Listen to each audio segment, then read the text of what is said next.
네, 오늘은 요한복음 1장 14절 말씀을 중심으로 요한이 전하는 성탄의 의미라는 제목으로 함께 하나님의 말씀 나누도록 하겠습니다. 자, 오늘은 12월 25일 성탄절입니다.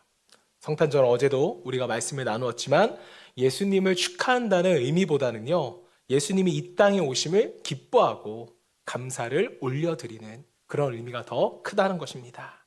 자, 때문에 성탄이 기쁨이 되는 것은요, 휴일이거나 아니면 지난 한 해를 잘 마무리했기 때문이 아닌 것입니다. 자, 성탄절이 우리 신앙에 주는 귀한 가르침 때문이에요. 그래서 성탄절은 전 세계의 모든 사람들이 좋아하는 날이지만 성탄의 의미는 모든 사람이 같을 수는 없습니다. 정말로 성탄의 의미는요, 아는 만큼 또 예수님을 믿는 만큼 기쁨의 정도의 차이가 생길 수밖에 없다는 거예요. 그러기에 오늘은 육신으로 오신 예수님, 요한이 전하는 성탄의 의미를 통해서 우리가 성탄절의 의미를 더 깊게 알아가기를 원합니다. 자, 여러분도 아시겠지만 마태, 마가, 누가, 요한이 쓴 모든 복음서는요, 누구를 소개하고 있어요? 예수님을 소개하고 있습니다. 자, 4명의 저자가 여러 각도에서 한 분 예수님을 소개함으로써 더 선명하고 풍성하게 예수를 알게 하기 위함이었습니다. 자, 그래서 복음서의 시작도 다 달라요. 이 마태복음은 언약을 강조하고 있기 때문에 예수님을 소개할 때 믿음의 조상 아브라함부터 그때부터 언약이 완성되어져 갔다라는 것을 우리에게 강조하고 있고요. 자, 아브라함에게 주신 모든 민족의 복에 대한 약속이 예수님의 일 통하여서 성취되었다. 이것을 우리에게 강조하고 있습니다. 자, 마가복음은 고난의 종으로 오신 예수님을 알게 하려고 이 세례 요한의 사역부터 시작을 합니다. 자, 그래서 마가복음 1장은요, 예수님이 세례 요한에게 세례를 받으시고 가장 낮음의 자리에서 공생에 시작했다는 것을 우리가 마가복음을 통해 알 수 있습니다. 자, 누가복음은요, 모든 사람의 구원자 되신 예수님의 탄생을 믿게 하기 위해서 예수님의 탄생에 대하여 가장 자세하게 다루고 있는 성경이 누가복음입니다. 자, 그리고 요한복음은요, 예수님께서 하나님의 아들이심을 믿고 영생을 얻게 하기 위한 책으로서 이 태초의 사건으로부터 시작을 합니다. 태초에 말씀이 있고 그 말씀이 육신되어졌음을 우리에게 말씀하고 있습니다. 자, 그래서 요한복음 1장 1절 말씀 보겠습니다. 태초에 말씀이 계시니라. 이 말씀이 하나님과 함께 계셨으니 이 말씀은 곧 하나님이시라. 지금 본문 1절과 또 14절은요, 태초에 말씀이 계셨고 그 말씀이 성육신 되어서 우리에게 오셨다. 이것을 강조하는데요. 자, 오늘은 요한복음을 통하여서 성탄의 의미 2가지만 함께 나누도록 하겠습니다. 자, 첫 번째는요, 말씀이 육신되어 오신 그 예수님에 대해서 사도 요한은 우리에게 전하고 있습니다. 자, 예수님을 말씀으로 소개한 것은요, 단순히 시간만 태초로 끌고 올라가는 것이 아니라 예수님이 하나님이심을 우리에게 알려주기 위함입니다. 태초에 하나님이 계셨는데 그 하나님이 예수님이시다. 그 예수님이 이 땅에 오셨다. 자, 2000년대 당시 유대 사람들은요, 눈으로 예수님을 봤어요. 때문에 육안으로 예수님을 이해했습니다. 자, 아마 예수님의 사역을 보면서 그분은 능력이 많으신 분이야. 좋은 가르침을 주시는 분이야. 사랑을 실천하는 분이야. 이렇게 이해를 했겠죠. 그중에 몇몇 사람들은 예수님을 메시아로 보았지만 대부분의 사람들은 예수님을 좋은 선생쯤으로 그렇게 이해를 했습니다. 자, 오늘날에도 그저 예수님을 4대 성인 중에 한 분으로 이해하는 사람들이 많이 있죠. 자, 그런데 요한은 말씀이신 예수님을 소개함으로써 믿음의 눈으로 예수님을 바라보도록 돕고 있는 것입니다. 자, 예수님은 말씀이시기에 태초에 하나님과 함께 계셨고 또 천지를 창조하셨으며 지금도 세상을 운영하시는 분으로 너희가 알라는 것입니다. 예수님이 말씀이셨다는 것은 곧 하나님이심을 의미한다. 자, 여러분, 말씀이 육신되셨다는 것은요, 하나님이 인간이 되셨다는 뜻이에요. 너무나도 놀라운 말씀이고 진리입니다. 자, 14절에서 말씀이 육신되어 우리 가운데 거하심에 이렇게 나와요. 거하셨다는 것은 창조주가 연약한 인간의 몸을 입으셨고 영원한 분이 시간의 제약 속으로 들어오셨다는 것을 의미합니다. 한계가 없으셨던 분이 스스로 한계를 선택하셨다는 거예요. 전능자가 약한 피조물이 되셨고 거룩하신 분이 죄인들 속으로 들어오셨음을 뜻하죠.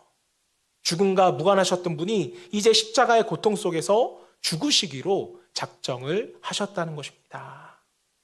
육신 대신, 그것도 가장 낮은 모습으로 오신 이유는 다른 이유가 없어요. 우리에게 다가오셔서 하나님의 사랑을 느끼고 대속물이 되어주시기 위함이었습니다.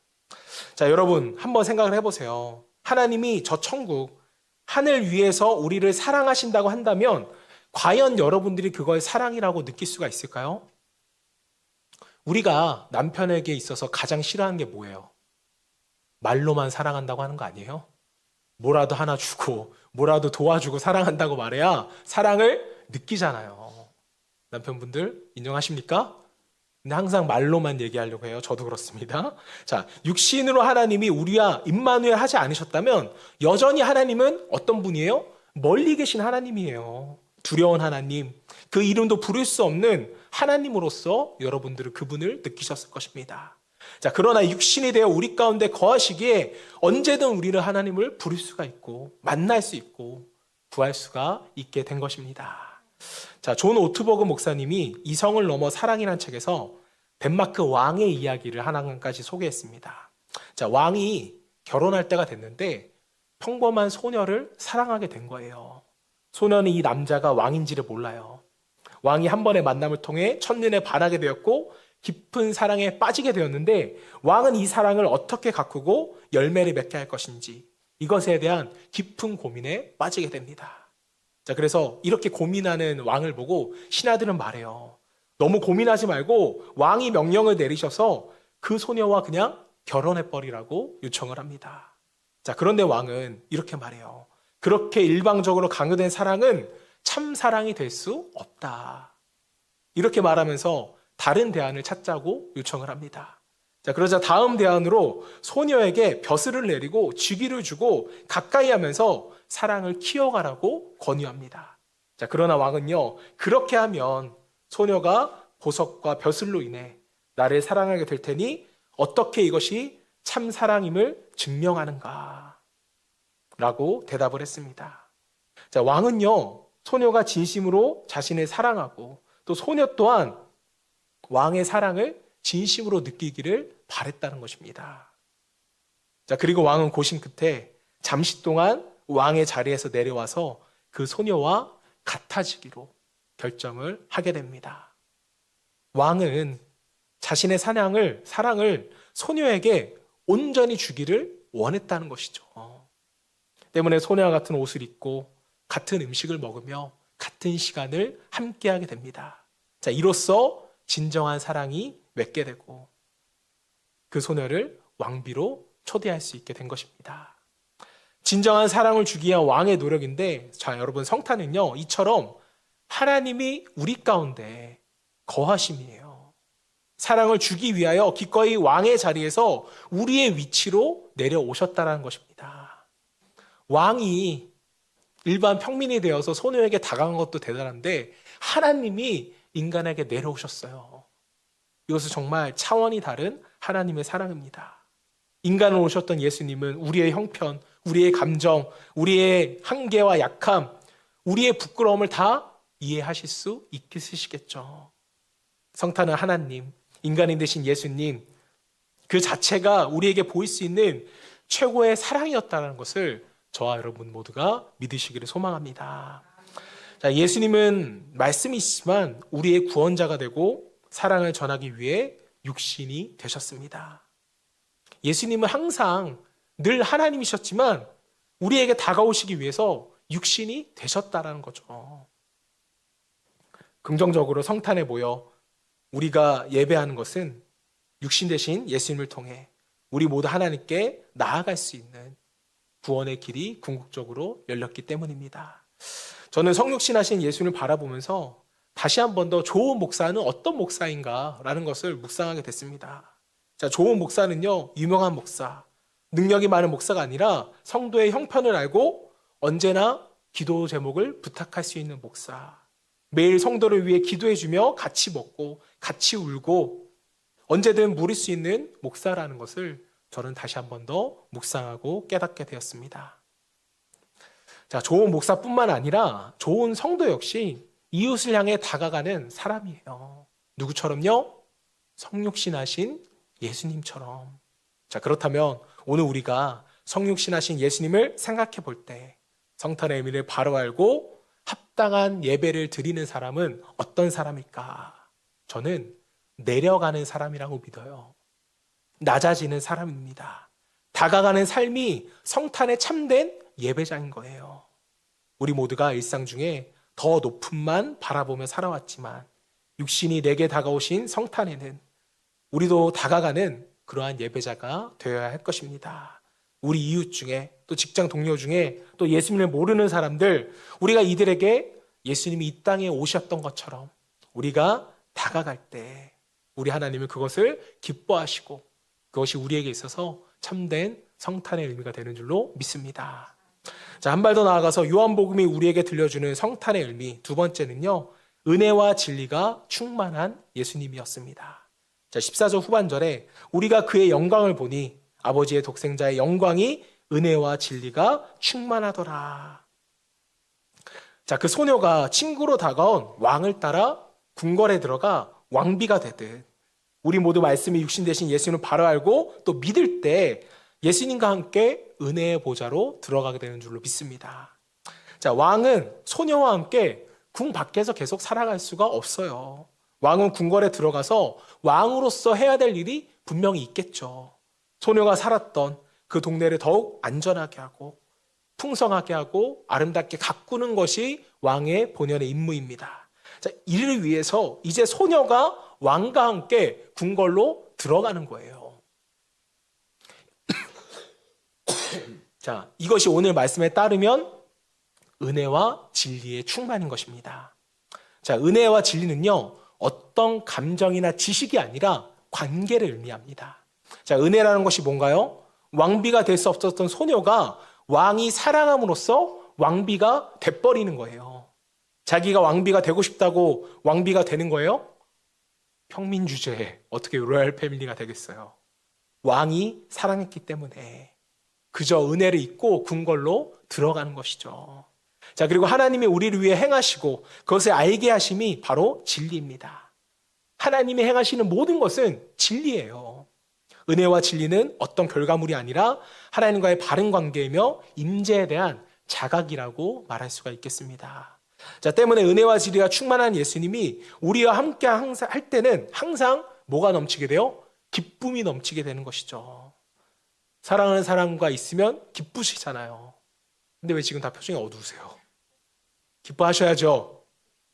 천사가 성탄의 소식을 전할 때 큰 기쁨의 좋은 소식이라고 말했던 것도 예수님이 함께 할 때 기쁨의 역사가 시작되기 때문이었습니다. 자, 예수님이 함께 하시는 것은요, 늘 언제나 기쁨이 함께 했다라는 거예요. 자, 요한복음에 나오는 예수님의 첫 표적, 그게 뭐였어요? 가나안의 혼인잔치였습니다. 자, 혼인식은 뭐예요? 가장 기쁜 날, 모두가 축제를 즐기는 순간인데 뭐가 떨어진 거예요? 포도주가 떨어진 거예요. 고조되었던 흥이 깨지고 지금까지의 수고가 허사가 될 수 있는 그런 상황이었습니다. 자, 이처럼 세상이 아무리 즐겁고 기쁨이 가득하더라도 한순간에 깨어질 수 있고 한계가 있음을 의미하는 거예요. 인간의 삶에는 분명한 한계가 있다. 자, 그런데 이때 예수님이 나타나셔서 물로 포도주를 만들어 주심으로써 뭘 계속적으로 이어가게 하셨어요? 기쁨과 축제를 이어가게 하셨다는 것이죠. 예수님이 있는 곳에는 항상 기쁨이 넘치고 기쁨이 계속해서 이어져만 가는 것입니다. 자, 나인성 과부의 외아들이 죽었을 때도 마찬가지예요. 모든 죽음은 슬프죠. 더욱이 자녀를 잃은 부모의 마음은 그 누구도 상상할 수 없는 큰 슬픔입니다. 세상이 무너지는 아픔이고 인간이 느낄 수 있는 가장 큰 아픔 중에 1위가 자녀의 죽음이에요. 과부에게 있어서 외아들보다 소중한 것은 없는데 인간은 이 소중한 것을 지킬 수 없는 연약한 존재라는 것입니다. 저 과부가 아무리 슬프고 아프더라도 생명이 떠난 자녀를 곁에 둘 수는 없겠죠. 극한의 슬픔을 가지고 장례를 치러가고 있는데 그런 과부에게 예수님이 찾아오셨고 죽은 외아들을 향해서 일어나라고 예수님이 말씀하셨습니다. 자, 그 순간 예수님의 생명이 이 외아들에게 임하게 되고 하나뿐이 없던 이 외아들이 다시 살아나게 된 것입니다. 이것이 은혜죠. 장례식장에 예수님이 오신 것은 은혜이고 예수님이 행하신 것은 진리입니다. 예수님이 함께 하심으로써 죽음의 행렬이 무슨 행렬로 바뀌었어요? 기쁨과 생명의 행렬로 바뀌었다라는 거예요. 슬픔의 장소가 기쁨이 가득한 곳으로 바뀌게 된 것입니다. 누구 때문에요? 육신으로 오신 예수님 때문에. 이처럼 육신이 되어 우리 가운데 거하신 예수님은 우리 모두에게 주체할 수 없는 기쁨의 근원이 되어 주십니다. 아무리 사람이 모인 결혼식장이 있다 할지라도 흥이 없고 기쁨이 없으면 어떨까요? 누구도 흉내낼 수 없는 화려한 장례식일지라도 죽은 사람이나 사랑하는 사람을 보내는 가족에게는요, 생명보다 더 부러울 것이 없는 것입니다. 잔치집에 포도주가 없는 위태로운 인생, 생명이 없어 죽어가는 우리 인생 가운데 예수님이 은혜로서 찾아와 주신 거예요. 그리고 기적을 행하심으로써 그가 진리임을 우리에게 나타내 주셨습니다. 육신이 되어 우리 가운데 거하시며 은혜와 진리가 충만하셨고 기쁨으로 가득히 채워주셨습니다. 죄에서 자유케 하셨고 하나님의 아버지라 부르게 하셨고 이 땅에서도 천국을 누리며 소망하게 하셨어요. 이 모든 것이 성찬에 찾아오신가 은혜와 진리로 우리 모두에게 주어진 것입니다. 자, 그래서 성탄은 우리가 무엇보다 기쁨으로 노래 부르며 찬양해야 하는 이유가 여기 있다는 거예요. 왜요? 성탄은 기쁜 날이니까. 그렇다면 여러분, 어떤 사람이 은혜와 진리가 충만하며 기쁨이 가득한 사람이 될 수 있을까요? 한 가지만 나누고 말씀을 좀 마치도록 하겠습니다. 자, 교회 안에서 성탄의 이미지를 생각하면 늘 생각나는 장면이 하나 있습니다. 바로 말구유에 놓이신 그 예수님의 모습이죠. 인간이 육신이 되어 오신 예수님을 처음 만났던 곳. 우리는 이곳에서 우리의 심령 상태를 알게 되는 것입니다. 자, 누가복음 2장 7절 말씀 함께 읽어보실까요? 시작.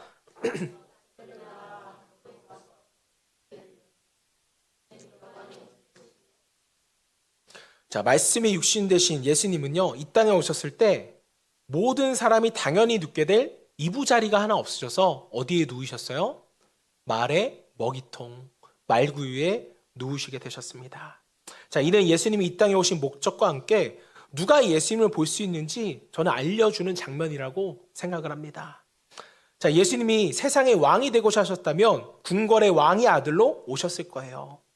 또 얼마든지 하나님의 역사를 계획하셔서 그럴 능력이 있으셨죠. 하지만 그렇게 하지 않았다는 거예요.